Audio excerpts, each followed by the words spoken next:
الحمد لله نحمده ونستعينه ونستغفره ونؤمن به ونتوكل عليه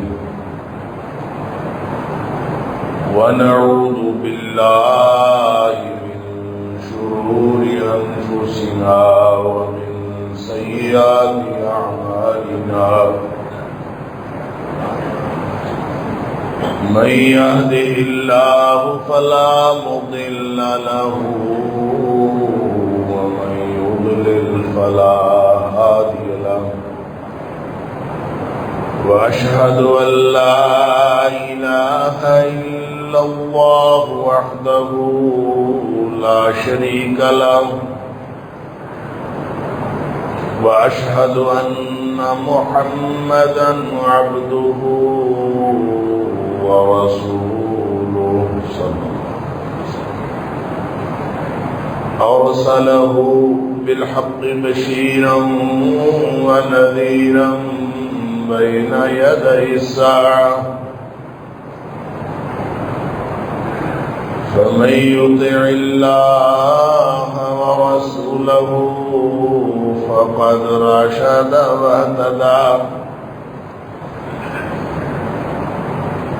ومن يعص الله ورسوله فقد ضل وغوى فإنه لا يضر إلا نفسه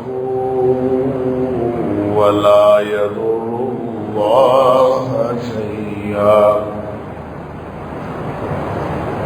نسأل الله ربنا أن يجعلنا ممن يطيعه ويطيع رسوله ويتبع رضوانه ويجتنب سخطه فإنما نحن به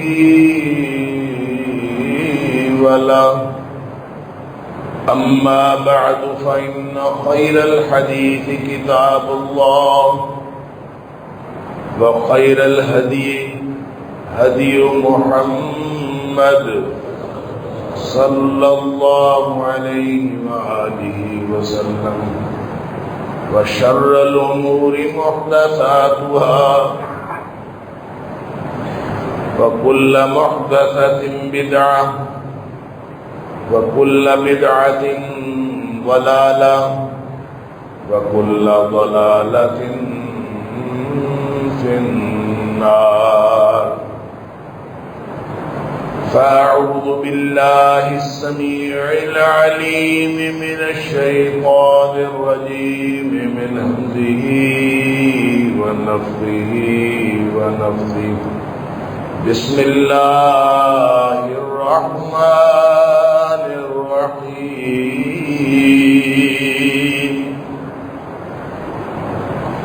وإذا سألك عبادي عني فإني قريب أجيب دعوة الداع إذا دعان فليستجيبوا لي وليؤمنوا بي لعلهم يرشدون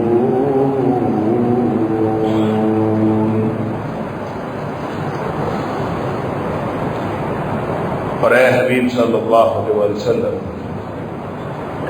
جب آپ سے میرے بندے میرے بارے میں سوال کرتے ہیں تو آپ ان کو بتا دیجئے کہ میں قریب ہوں، اجیب دعوت الداعی اذا دعان، جب بھی کوئی پکارنے والا مجھے پکارتا ہے تو میں اس کی دعا کو قبول کرتا ہوں۔ بس چاہیے کہ لوگ میری بات مانیں اور میرے اوپر ایمان رکھیں تاکہ وہ ہدایت پا جائیں، راستہ ڈھونڈ لیں، راستہ پا جائیں۔ صدق اللہ العظیم۔ اللہ کریم نے جن عبادات کا ہمیں پابند بنایا ہے ان عبادات میں سے کچھ تو مخصوص ہیں اپنی حیت کے اعتبار سے، اپنی شکل کے اعتبار سے، اپنے وقت کے اعتبار سے، اپنی تعداد کے اعتبار سے اور مختلف پہلوؤں کے اعتبار سے ان کا ایک مکمل صورت ہے، ان کا ایک مکمل وقت ہے، وہ بھی ساری کی ساری عبادات ہیں۔ جیسے نماز ہے تو اس کی ایک مکمل شکل ہے، ہم اپنی مرضی سے نہ رکوع زائد کر سکتے ہیں، نہ سجدہ کم کر سکتے ہیں، نہ زائد کر سکتے ہیں، کوئی چیز کم یا زیادہ نہیں کی جا سکتی۔ اللہ کے رسول صلی اللہ علیہ وسلم نے نماز پڑھ کے دکھا دی اور فرمایا صلو کما رأیتمونی اصلی، تم نماز اسی طرح سے پڑھا کرو جیسا تم مجھے نماز پڑھتے ہوئے دیکھتے ہو۔ روزے کے بارے میں فکس کر دیا کہ سحری سے لے کر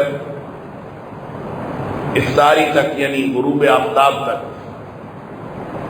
طلوع فجر سے لے کر غروب آفتاب تک خاص پابندیاں ہیں، اس کا نام روزہ ہے۔ اسی طرح زکوٰۃ کے بارے میں بھی خاص حکم دے دیا، اتنا نصاب ہے اور اگر یہ نصاب کو مال پہنچ جائے، اس پر سال گزر جائے تو اس میں سے 2.5% جو ہے وہ یہ ساری پرسنٹیج بتا دی، عشر کا بھی بتا دیا، مال مویشی کی زکوٰۃ بھی بتا دی، ہر چیز کی۔ حج کے بارے میں بھی دن مقرر کر دیے، وقت مقرر کر دیا، اور وہ ساری چیزیں جو حج سے متعلق ہیں، احرام سے لے کر آخری فائنل بیت وداع تک، جو بیت اللہ کی طواف وداع تک، ہر چیز جو ہے وہ بتا دی۔ یہ عبادات ہیں جو مخصوص ہیں، جو فکس ہے۔ کچھ عبادت کا ایک طریقہ ایسا بھی ہے جس کو کہیں کہیں تو بعض اوقات اور بعض جگہوں کے ساتھ، مقامات کے ساتھ مخصوص کیا ہے، لیکن بالعموم انسانوں کے لیے کھلا معاملہ چھوڑا ہے کہ وہ جب کریں، جتنا کریں اور جتنا چاہیں کریں اور جس وقت مرضی کریں۔ اس میں تسبیحات ہیں، اللہ کا ذکر ہے، کلمہ طیبہ پڑھنا ہے، لا الہ الا اللہ پڑھنا ہے، لا حول ولا قوت الا باللہ پڑھنا ہے، اللہ کی تکبیر بلند کرنی ہے۔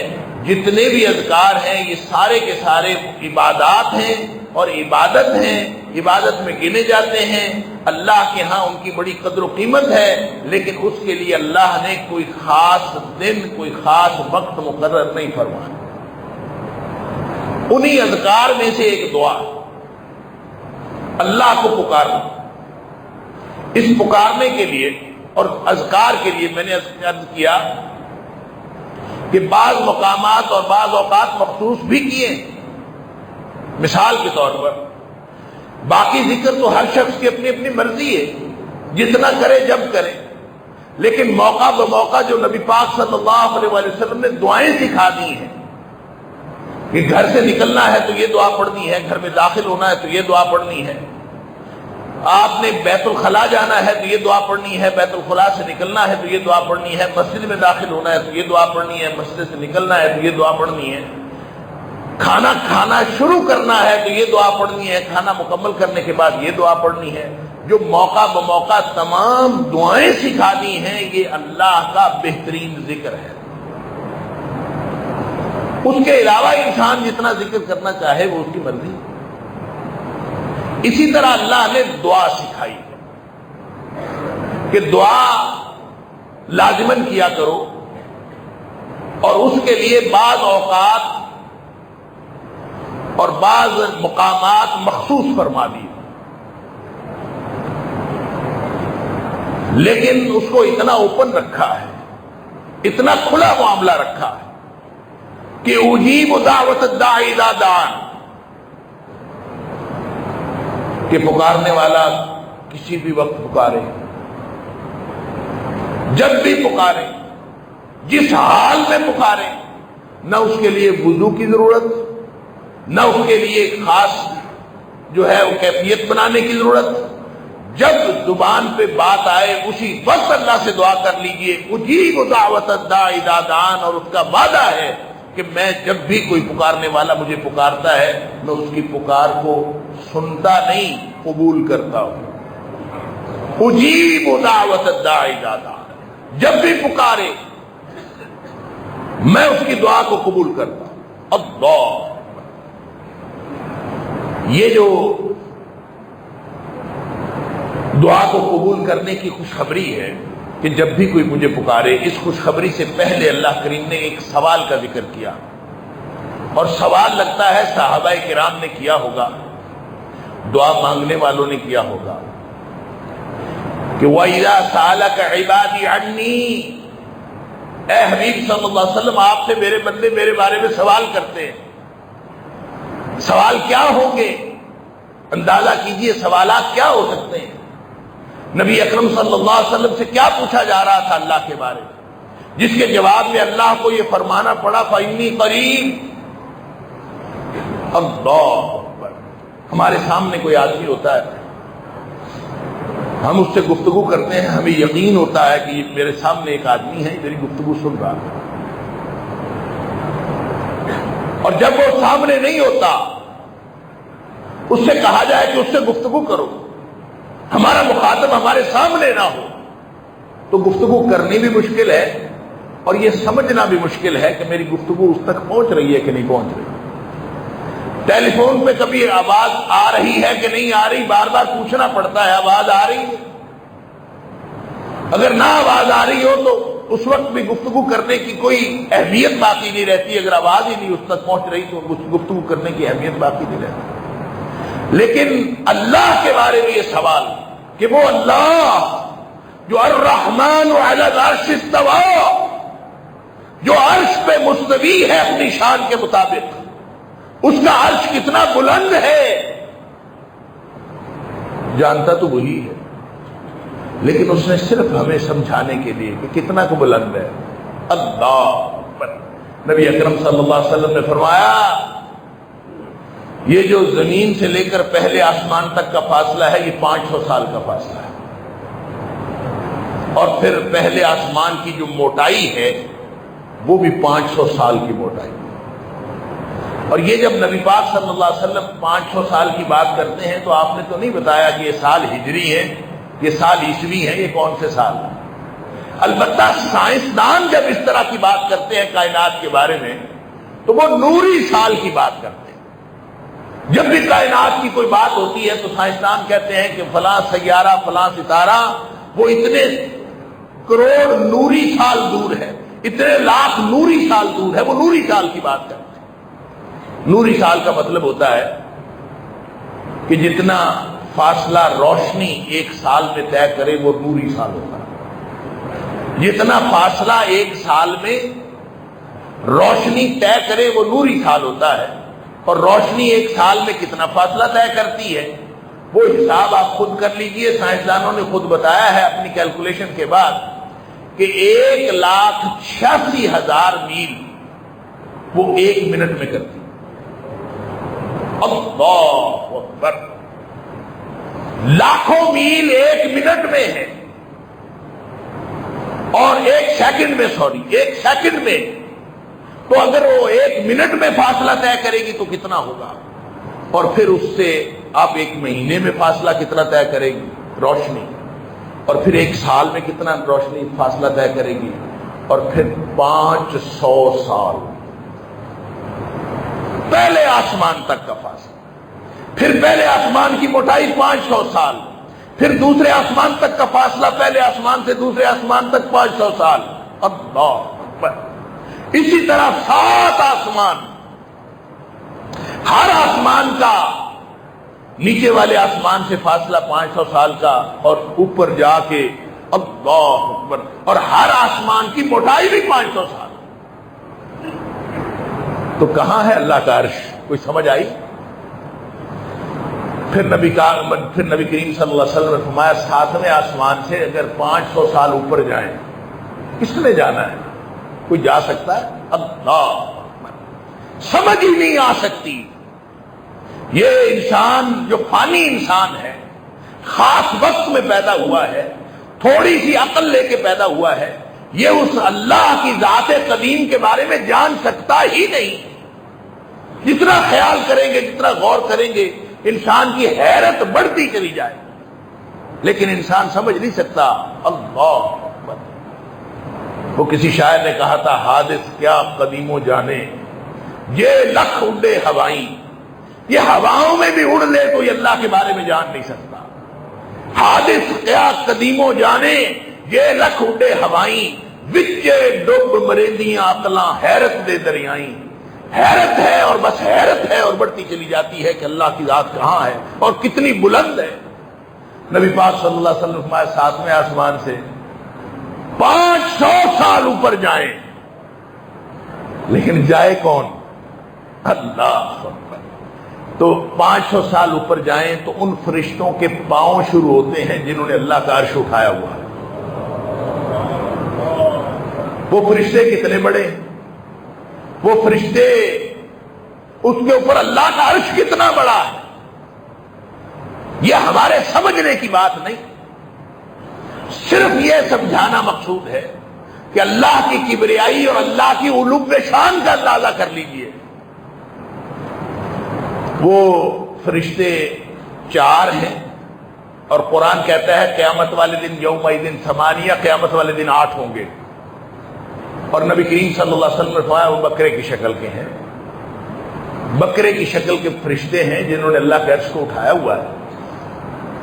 کتنے بڑے ہیں، اس کے اوپر اللہ کا عرش کتنا بڑا ہے، اس کے اوپر اللہ کی ذات کتنی بڑی ہے۔ اللہ، اس کا اندازہ کیا ہونا ہے؟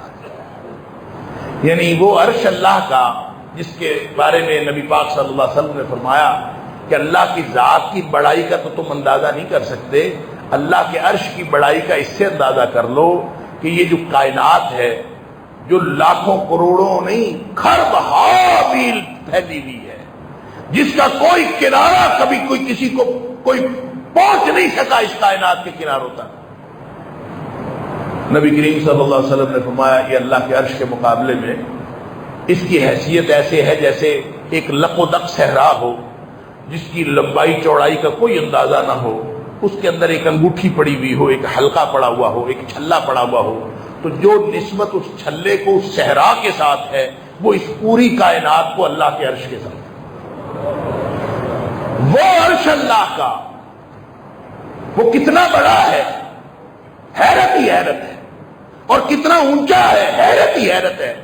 فرمایا کہ وہ جو فرشتے کتنے بڑے ہیں اس کا اندازہ آپ اس بات سے کر لیجئے کہ اس کے ٹخنے سے لے کر گھٹنے تک کا فاصلہ 500 سال کا فاصلہ۔ اللہ اکبر۔ پھر سوال تو بنتا ہے نا، میں دعائیں کس سے کروں؟ سوال تو بنتا ہے۔ اللہ، کسی ملحد نے شعر کہا تھا، اس نے کہا تھا تو سامنے آ میں سجدہ کروں، پھر لطف ہے سجدہ کرنے کا، تو اور کہیں میں اور کہیں، تیرے نام کو سجدہ کون کرے؟ اتنا بلند و بالا اللہ، اللہ اکبر۔ میں جب پوچھنا ہے، میں نے سوال کرنا ہے، میں نے دعا کرنی ہے، میں نے مانگنا ہے، اور ہر چیز اللہ سے مانگنا۔ ترمذی شریف کی حدیث ہے، نبی پاک صلی اللہ علیہ وسلم نے فرمایا لِيَسْأَلَ أَحَدُكُمْ رَبَّهُ حَاجَتَهُ كُلَّهَا۔ ہر چیز اللہ سے مانگو، کلھا، ہر چیز اللہ سے مانگو۔ اللہ اکبر۔ حتیٰ کہ فرمایا حتیٰ یسأل شسع نعلیہ اذا انقطع، جوتی کا تسمہ ٹوٹ جائے تو وہ بھی اللہ سے مانگو۔ ہر چیز اللہ سے مانگو، ہر سوال اللہ سے کرو۔ تو پھر سوال تو بنتا ہے نا، وہ بلند و بالا اللہ کی ذات، اس کے ساتھ میں نے گفتگو کرنی ہے، میں نے اس کے ساتھ اس سے مانگنا ہے، اور ہر وقت مانگنا ہے۔ فرمایا وَإِذَا سَأَلَكَ عِبَادِي عَنِّي، اے حبیب صلی اللہ علیہ وسلم میرے بارے میں میرے بندے سوال کرتے ہیں، پوچھتے ہیں کہ کس سے بات کرنی ہے، کون ہے، کہاں ہے، کیسے بات کریں، ان کو بتاؤ فإنی قریب، میں ان کے قریب ہوں۔ کتنا قریب؟ وَنَحْنُ أَقْرَبُ إِلَيْهِ مِنْ حَبْلِ الْوَرِيدِ، ان کی یہ جو شارگ ہے نا، میں اس سے بھی زیادہ قریب ہوں۔ تم بولنے کی بات کرتے ہو، تم مانگنے کی بات کرتے ہو، تم دل میں تم سرگوشی کرو وہ پھر بھی سن لیتا ہے، تم دل میں سوچو وہ بھی سن لیتا ہے، دل میں خیال کرو کہ میرے اللہ سے میں نے یہ مانگنا ہے، دل میں خیال کرو اللہ وہ بھی جانتا ہے، اس کو زبان پہ لانے کی ضرورت بھی نہیں، زبان پہ لے آؤ تو بھی سنتا ہے، زبان پہ نہ لاؤ تو بھی سنتا ہے۔ ایک حدیث میں فرمایا، اللہ فرماتا ہے انا مع عبدی اذا ذکرنی، جب میرا بندہ مجھے یاد کرتا ہے نا تو میں اس کے ساتھ ہوتا ہوں، اس کے ساتھ ہوتا ہوں۔ وَتَحَرَّكَتْ بِي شَفَتَاهُ، جب اس کے ہونٹ ہل رہے ہوتے ہیں نا اس وقت میں اس کے بالکل ساتھ ہوتا ہوں، ہونٹ اس کے ہل رہے ہیں، اللہ ساتھ ہے، اس قدر قریب ہے، میں قریب ہوں۔ فإنی قریب، نحن اقرب الیہ من حبل الورید، ان کی شارگ سے بھی زیادہ قریب۔ اللہ اتنا قریب ہے، اب جو اتنا قریب ہو اس سے مانگنے میں کوئی دقت دشواری ہوتی ہے؟ یہ دور نزدیکی کا ایسا مسئلہ تھا کہ اللہ سے مانگنا ہے، کس سے مانگے؟ لہذا مسئلہ حل ہو گیا۔ جب اللہ سے بات کرنی ہے تو یوں نہیں کرنی کہ میں کسی آسمان والے سے، کسی ایسے سے بات کر رہا ہوں جو مجھ سے دور ہے۔ یہی تو اس کی ذات کا امتیاز ہے کہ وہ ہے عرش پر، لیکن ہم سب سے، ہماری شارگ سے بھی زیادہ قریب ہے۔ جب ہم بات کرتے ہیں وہ سنتا ہے۔ ادعوا ربکم تضرعا وخفیا، کوئی ضرورت نہیں شور مچانے کی، اپنے رب سے بات کرو انتہائی رازداری کے ساتھ، عاجزی کے ساتھ اور انتہائی رازداری کے ساتھ، وہ فوراً سن لیتا ہے۔ اللہ اکبر۔ قد سمع اللہ قول التی تجادلک فی زوجها وتشتکی الی اللہ۔ اللہ اکبر۔ خولہ بنت سالبہ آئیں، آ کے نبی پاک صلی اللہ علیہ وسلم سے گفتگو کر رہی۔ اللہ اکبر۔ اما عائشہ صدیقہ رضی اللہ تعالیٰ عنہ فرماتی ہیں کہ کوئی بات کر رہی تھی نبی پاک صلی اللہ علیہ وسلم سے، مجھے سمجھ نہیں آئی کیا کہہ رہی۔ نبی کریم صلی اللہ علیہ وسلم سے بات کر رہی ہے، مجھے سمجھ نہیں آئی کیا کہہ رہی۔ تو تھوڑی دیر بعد وحی آ گئی، قد سمع اللہ قول التی تجادلک فی زوجها وتشتکی الی اللہ۔ اے حبیب صلی اللہ علیہ وسلم، یہ جو آپ کے ساتھ اپنے شوہر کے بارے میں جھگڑا کر رہی ہے نا، اس کی ساری بات ہم نے سن لی ہے۔ اسی وقت درمیان میں کوئی آپریٹر نہیں ہے، کوئی راستے میں کوئی انتظار نہیں کرنا پڑتا، کال ویٹنگ پہ نہیں لگتی، فوراً اللہ سن لیتا ہے۔ بس ضرورت اس بات کی ہے کہ تمہارے سگنل ٹھیک ہوں۔ تو سگنل ٹھیک کرنے کے لیے کہا کیا کرنا ہے؟ فرمایا فَلْيَسْتَجِيبُوا لِي وَلْيُؤْمِنُوا بِي۔ ہر ایک کی وہ نہیں سنتا، سن سکتا ہر ایک کی ہے، سنتا ہر ایک کی نہیں ہے۔ اس نے شرط رکھی ہے کہ مجھے سنانا ہے نا تو پھر اپنے معاملات درست کرو، اپنے معاملات درست کرو گے تو پھر سنیں گے۔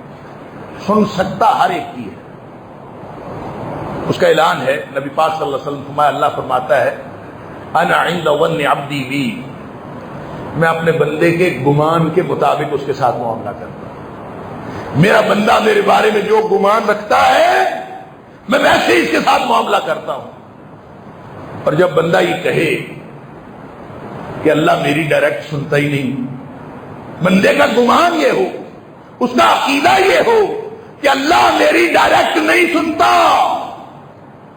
میں کسی کے پاس جاؤں گا، کسی سے کہوں گا، کسی کی منت ترلا کروں گا، پھر وہ اللہ سے دعا کرے گا، میری اس کے آگے، اس کی اللہ کے آگے جو یہ گمان رکھتا ہو کہ میرا اللہ میری ڈائریکٹ نہیں سنتا، اس کی بات، اس کی دعا اللہ واقعی نہیں سنتا، کیوں سنے نا قدرے کی، اور وہ نہیں سنتا، اس کی سنتا ہے جس کو یقین ہے کہ میرا اللہ میری سن رہا ہے۔ اللہ اکبر۔ فَلْيَسْتَجِيبُوا لِي وَلْيُؤْمِنُوا بِي، دو کام تم کرو، میری بات بھی تو مانو نا۔ فَلْيَسْتَجِيبُوا لِي، میری بات تم مانو۔ پوری دعا کا فلسفہ ہاتھ میں آ گیا۔ کیا؟ جو اللہ کی نہیں موڑتا اللہ اس کی نہیں موڑتا۔ دعا کا سادہ سا فلسفہ ہے۔ ہم دعائیں کر کر کے کھپ جاتے ہیں، ہم ساری رات لگے رہتے دعائیں کرنے، کئی مہینے دعائیں چل رہی ہیں، پتہ ہی نہیں چلتا دعائیں کدھر جا رہی ہیں۔ اللہ اکبر۔ وہ الگ بات ہے کہ اللہ نے فرمایا ہے کہ دعا اس طرح سے کرو کہ جیسے تمہاری دعا قبول ہو گئی۔ دعا نامقبول ہونے کی کوئی بات ہی نہیں ہے۔ اگر تمہاری شرائط پوری ہیں، اگر تم حرام خور نہیں ہو، تم نے حرام کا کھانا نہیں کھایا ہوا، حرام کا لقمہ اندر نہیں گیا ہوا، حرام کا لباس نہیں پہنا ہوا، حرام کی غذا نہیں کھائی ہوئی، تو پھر اللہ سے بات کر رہے ہو، خالص اللہ سے بات کر رہے ہو، اخلاص موجود ہے، یقین موجود ہے کہ میرا اللہ میری بات سن رہا ہے۔ یہ یقین کے ساتھ جب بات کرو گے تو اللہ کے رسول صلی اللہ علیہ وسلم نے فرمایا ادعوا اللہ وانتم موقنون بالاجابہ، اللہ سے دعا مانگا کرو، سامنے کو بیٹھا ہو نا تو آپ کو یقین ہوتا ہے کہ یہ میری بات سن رہا ہے، یقین ہوتا ہے، اس سے زیادہ یقین ہونا چاہیے کہ میرا اللہ میری بات سن بھی رہا ہے اور قبول بھی کر رہا ہے۔ اگر یہ ہو تو پھر میری بات مانو نا۔ فَلْيَسْتَجِيبُوا لِي وَلْيُؤْمِنُوا بِي، میری بات مانو۔ وہ جو ضابطہ اللہ کریم نے دیا ہے دین کا نبی اکرم صلی اللہ علیہ وسلم کے ذریعے سے، اس ضابطے کو تم مانو۔ وَلْيُؤْمِنُوا بِي، اور میرے اوپر ایمان رکھو کہ میں سن بھی رہا ہوں، میں قبول بھی کر رہا ہوں۔ جب میرے اوپر ایمان رکھو گے لَعَلَّهُمْ يَرْشُدُونَ، تو تمہیں راستہ مل ہی جائے گا۔ یہ نہیں ہو سکتا کہ پھر تمہیں راستہ نہ ملے، راستہ مل ہی جائے گا۔ یہ جو پوری آیت ہے اس کی اور بھی تفصیلات ہیں، میں عرض کرتا ہوں۔ یہ آیت یہاں ان آیات کے درمیان میں ہے، اس سے پہلے بھی روزے اور رمضان کا ذکر ہے اور اس کے بعد بھی روزے اور رمضان کا ذکر ہے۔ اس کا مطلب یہ ہے کہ دعا کا خصوصی تعلق روزے اور رمضان کے ساتھ ہے۔ جب رمضان آتا ہے یا روزہ رکھا جاتا ہے تو اس کا خصوصی تعلق ہے دعا کے ساتھ۔ اس لیے جہاں روزوں کی فرضیت کا تذکرہ فرمایا، اس کے درمیان میں یہ آیت وَإِذَا سَأَلَكَ، اس کا مطلب یہ ہے کہ یہ واو جو ہے یہ تفسیری بھی ہو سکتا ہے، واو مغایرت کا بھی ہو سکتا ہے، لیکن واو یہ بتاتا ہے کہ بات پیچھے سے چل رہی ہے، اس لیے فرمایا وَإِذَا، جب میرے بندے میرے بارے میں سوال کرتے ہیں، روزہ رکھ لیا اللہ سے ملے گا کیا؟ راتوں کو قیام کر لیا اللہ سے ملے گا کیا؟ فرمایا وَإِذَا سَأَلَكَ عِبَادِي عَنِّي فَإِنِّي قَرِيبٌ، میرے بندے میرے بارے میں جب بھی پوچھیں ان کو بتا دیجئے میں قریب،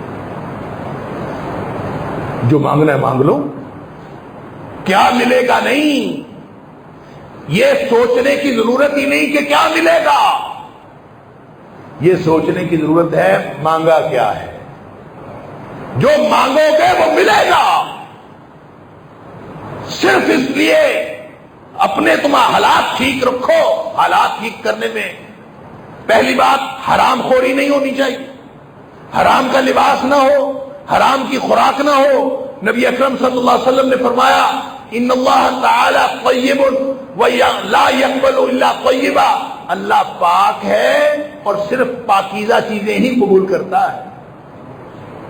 لہذا نبی پاک صلی اللہ علیہ وسلم نے ایک لمبی کسی شخص کی کہانی سنائی کہ جو لمبا سفر کر کے بیت اللہ میں پہنچتا ہے لیکن اس کا کھانا حرام کا، اس کا پینا حرام کا، اس کا لباس حرام کا، فَأَنَّا يُسْتَجَابُ لِذَلِكَ يَقُولُ يَمُدُّ يَدَيْهِ، اپنے ہاتھ آسمانوں کی طرف لمبے کرتا ہے، یقول یا رب یا رب، بیت اللہ میں کھڑا ہو کر اللہ کو پکار رہا ہو، اللہ اس کی بھی دعا قبول نہیں کرتا، اس لیے کہ وہ حرام خور ہے۔